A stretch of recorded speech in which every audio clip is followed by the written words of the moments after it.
China MBBS के हवाले से जितने भी बच्चे क्वेश्चन कर रहे हैं आजकल, सबसे ज़्यादा क्वेश्चन ये कर रहे हैं कि सर टाइम शॉर्ट है, आप ये बता दें कि हमारा एडमिशन अभी हो सकता है। वो इस चीज़ को कंफर्म करना चाह रहे हैं कि ये एडमिशन का प्रोसेस कितने टाइम का है, इसमें कितना टाइम लगेगा, वीज़ा इशू होने में कितना टाइम लगेगा। सब ये कह रहे हैं कि सर हमें ये बता दें कि आज अगर हम शुरू करें तो हमें कंप्लीट प्रोसेस कितने टाइम में हो जाएगा, हमारी क्लासेस मिस तो नहीं होंगी या क्या चीज़ें हैं। तो इस सब के हवाले से इंशाल्लाह हम बात कर लेते हैं, ताकि जो अपकमिंग स्टूडेंट्स हैं, टाइम बहुत शॉर्ट है, तो इंशाल्लाह आज के इस सेशन में कंप्लीट इस हवाले से हम बात करेंगे, ताकि आप लोगों को कंप्लीटली आइडिया हो जाए कि एडमिशन का जो प्रोसेस है इसमें क्या क्या होता है और टाइम ड्यूरेशन कितना लगता है, कितने टाइम में आपका अप्लाई करने से लेकर यहाँ पहुँचने तक कितना टोटल टाइम आपको चाहिए होता है, ताकि आप लोगों को आइडिया हो जाए और आप लोगों को ये जो कन्फ्यूजन है कि आप लोगों की क्लासेस का क्या बनेगा और ये सारी चीज़ें भी मैं आप लोगों को बता देता हूँ।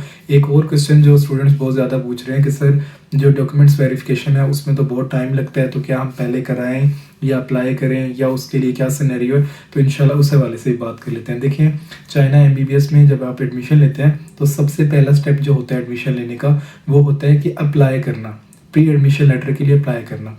उसमें क्या होता है कि अब जितने भी स्टूडेंट मेरे से रब्ता करते हैं उन सब लोगों को पता है कि मैं उनके मार्क्स के अकॉर्डिंग उनको जो बेस्ट यूनिवर्सिटीज़ हैं वो सजेस्ट करता हूँ, ठीक है। तो यूँ होता है कि सबसे पहले आपने उन सब यूनिवर्सिटीज़ में से जो यूनिवर्सिटी आपको बेस्ट सूटेबल लगती है, उसमें मैं HSK वाली यूनिवर्सिटीज़ भी बच्चों को बता देता हूँ, HSK के बगैर वाली भी बता देता हूँ, जिसमें HSK 4 है, जिसमें 3 है, जिसमें स्कॉलरशिप है वो भी बता देता हूँ, जो MOE लिस्टेड है वो भी बता देता हूँ। तो जितनी भी यूनिवर्सिटीज़ मेरे पास हैं, हर तरह की यूनिवर्सिटीज़ मेरे पास हैं, तो मैं वो उनको बता देता हूँ, फिर जो वो फाइनल करते हैं मैं उसमें एडमिशन कर देता हूँ। जो भी स्टूडेंट कहता है कि सर ये वाली मेरी फाइनल है, तो उसके बाद जो है नेक्स्ट स्टेप ये होता है कि अप्लाई करना। अप्लाई करने के लिए पासपोर्ट, मैट्रिक का ट्रांसक्रिप्ट, FSC का ट्रांसक्रिप्ट।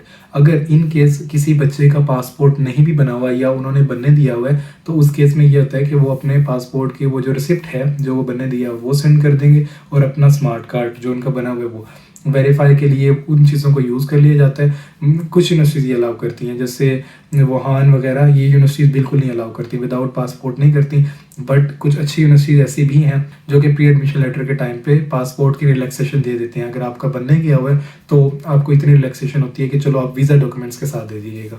तो उसमें ये होता है कि बच्चे का स्मार्ट कार्ड और इन चीज़ों को यूज़ करके वेरीफाई कर लिया जाता है। जब उसका पासपोर्ट आ जाता है तो वो वीज़ा डॉक्यूमेंट्स के साथ सबमिट कर देते हैं। अच्छा, अब प्री एडमिशन लेटर का टाइम कितना होता है? देखिए, प्री एडमिशन लेटर का टाइम जो है पाकिस्तानी एजेंट्स जिस तरह या कंसल्टेंट दे रहे हैं उस तरह नहीं है। मैं तो इधर चाइना में हूँ, मैक्सिमम मेरे जो प्री एडमिशन लेटर आते हैं, मेरा कोई भी स्टूडेंट, आपको मेरे पास इतने स्टूडेंट्स हैं जिनके एडमिशन हो गए हुए हैं, आपको अगर चाहिए हो ना तो मुझसे कोई कांटेक्ट कर ले और मैं उनके जो नंबर्स हैं वो फॉरवर्ड कर दूँ। आप उनसे पूछ सकते हैं कि मेरे जितने भी स्टूडेंट्स हैं, एक दिन में उनका अप्लाई करता हूँ, तीसरे दिन का प्री एडमिशन लेटर मेरे पास होता है। क्योंकि एजेंट्स वाला चक्कर नहीं है ना कि पहले आपके डॉक्यूमेंट्स चाइना से पाकिस्तान इधर कोई बंदा उसको प्रोसेस करेगा, ये वो। डायरेक्ट जो डॉक्यूमेंट्स हैं वो अगर एडमिशन ऑफिस पहुंच रहे हैं आपके, एक दिन पहुंच रहे हैं, दूसरे दिन वो प्रोसेस होते हैं, तीसरे दिन प्री एडमिशन लेटर आ जाता है, अगर आपका वो ऑफिशियल प्रोजेक्ट है। बट एजेंट्स वगैरह क्या करते हैं कि डॉक्यूमेंट्स ले लेते हैं, बच्चों को कहते हैं 10 दिन का टाइम है, तो 10 दिन में ये होता है कि इधर उधर से जुगाड़ करके, चाहे उनका वो प्रोजेक्ट है या नहीं है, यूनिवर्सिटी के साथ कॉन्ट्रैक्ट है या नहीं है, बस वो बच्चों से डॉक्यूमेंट्स पकड़ लेते हैं। अच्छा, और सबसे ज़्यादा जो पाकिस्तान में एक चीज़ कॉमन चल रही है इस टाइम, मैं बच्चों को भी इस मामले में गाइड करता हूँ।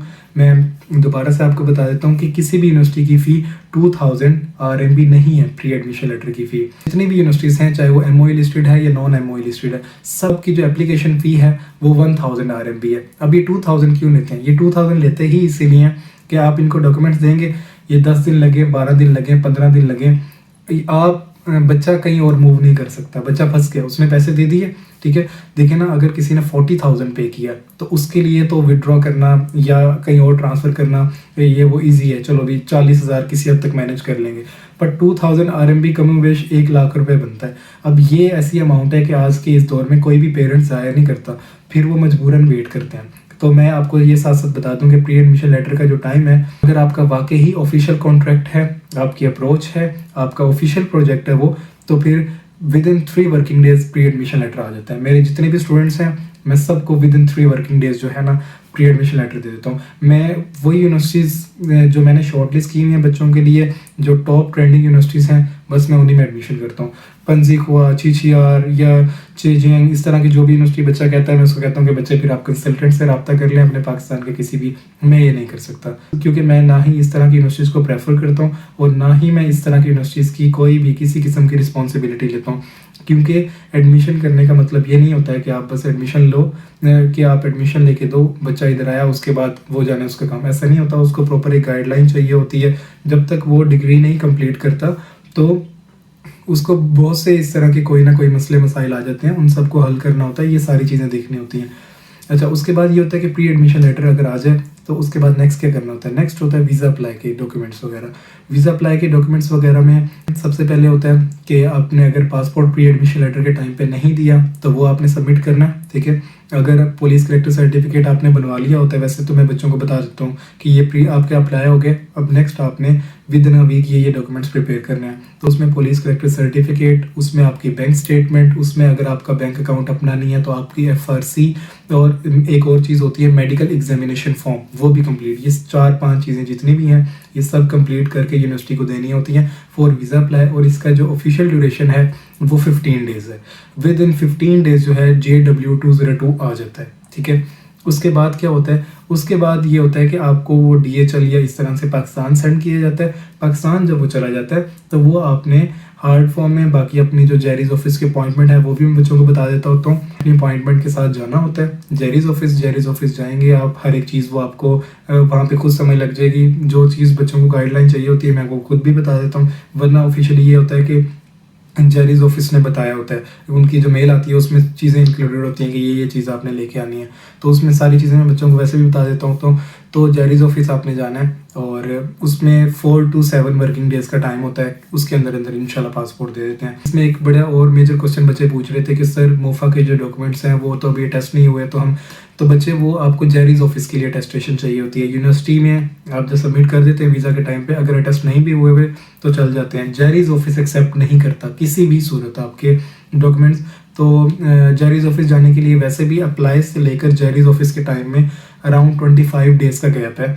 ये कंप्लीट प्रोसेस होता है, pre admission letter, visa letter, ये जब सारी चीज़ें आ जाती हैं उसके बाद आपने जेरीज ऑफिस जाना है। अब जेरीज ऑफिस जब जाना है तो उससे पहले आपने सारे डॉक्यूमेंट्स जो हैं मोफा से, अब मोफा से क्या क्या चीज़ें करानी है ये भी अगेन मैं आपको बता देता हूँ। मोफा से FRC करानी होती है अगर आपका बैंक अकाउंट अपना नहीं है। मोफा से आपने पुलिस करेक्टर सर्टिफिकेट भी वेरीफाई कराना होता है। मोफा से आपने मैट्रिक का ट्रांसक्रिप्ट और FSC का ट्रांसक्रिप्ट, बाकी जो मैट्रिक और FSC का ट्रांसक्रिप्ट है वो मैंने आप लोगों को पहले भी बताया हुआ कि पहले आपने बोर्ड से कराना होता है, फिर IBCC से, उसके बाद मोफा से 2 चीज़ें बाकी अटैच करके 4 चीज़ें मोफा भेजते हैं। अगर किसी को कोई चीज़ समझ नहीं आती तो मेरा यूट्यूब चैनल, मेरा व्हाट्सएप आप लोगों के लिए हर वक्त ओपन है। मैं जो भी स्टूडेंट मेरे से रब्ता करते हैं मेरी कोशिश होती है कि उसको विद इन 10 मिनट्स जो है ना रिप्लाई कर दूँ, ठीक है। तो आप लोगों का और कोई क्वेश्चन हो तो मुझसे ज़रूर पूछिएगा, इंशाल्लाह मैं आपको उसके हवाले से गाइड कर दूंगा। अस्सलाम वालेकुम, सबको अस्सलाम वालेकुम।